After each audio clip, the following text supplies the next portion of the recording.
Cold side intercooler piping.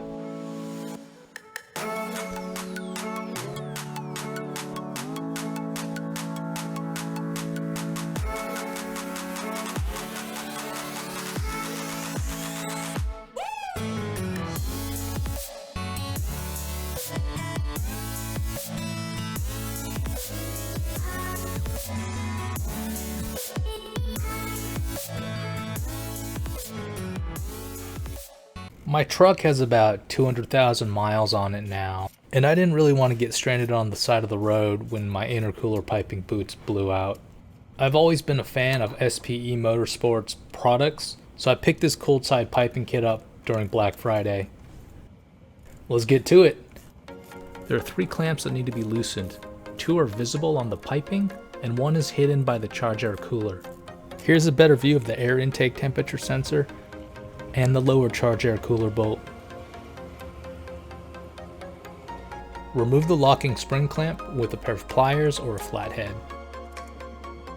You may need to rotate or wiggle the existing piping to remove it. Sometimes the existing clamps will bind up and you will need to loosen them a little bit more. Both the plastic and the silicone boots are prone to cracking, which will ultimately leave you stranded on the side of the road. After I removed mine, I noticed that it was starting to crack already. Disconnect the air intake temperature sensor. Be careful that you don't damage the sensor or the harness because we're going to reuse both. Now, remove the existing piping. Install a lubricated O-ring into the throttle body adapter. Pay attention to where you insert this O-ring. There are actually 2 grooves. If you install the O-ring in the wrong location, it won't fully seat against the throttle body. I actually made this mistake the first time. Never install an O-ring dry. You can use a little dielectric grease or a little dab of oil.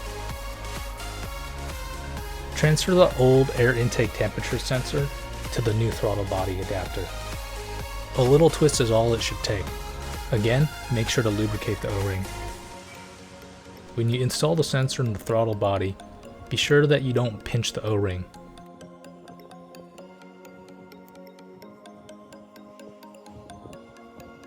There are 3 threaded reference ports on this adapter. If you don't have any use for them, go ahead and install the included plugs. I always apply a little assembly paste just to keep things clean. Do not over torque these plugs. That throttle body adapter is made of aluminum and it will strip very easily. Loosely clip the locking spring to the outside of the throttle body adapter. Don't insert into the groove just yet or you won't be able to fully seat the adapter on the throttle body. Once you fully seated the adapter against the throttle body, slide the locking spring into place. Verify the adapter is securely in place by giving it a small tug. Reroute the existing electrical connector. You might have to clip a few zip ties along the way. Ensure the harness doesn't make contact with any moving parts. Pay particular attention to your serpentine belt and your radiator fans. Rotate the throttle body adapter until you have access to the reference ports. Make sure to place the 2 T-bolt clamps onto the piping before you attempt to install it. Note where I've placed the clamps and their orientation on the piping. I found these positions ultimately gave me the best access to the nuts. Slide the lower section of the piping onto the charge air cooler. This should give you enough room to secure the upper part of the piping to the throttle body adapter. Verify the final position of your T-bolt clamps. Make sure they're sitting behind the lip on the adapter and the charge air cooler piping. This will ensure that the piping does not blow off under pressure. Start all the T-bolt nuts by hand and then finish with hand tools. Double check that you've connected your harness, everything is secure, all of the block off plugs are secure and in place, and then congratulate yourself for a job well done. In case you're wondering where I got this amazing stall wheel flex head ratchet, you can grab it from kctool.com.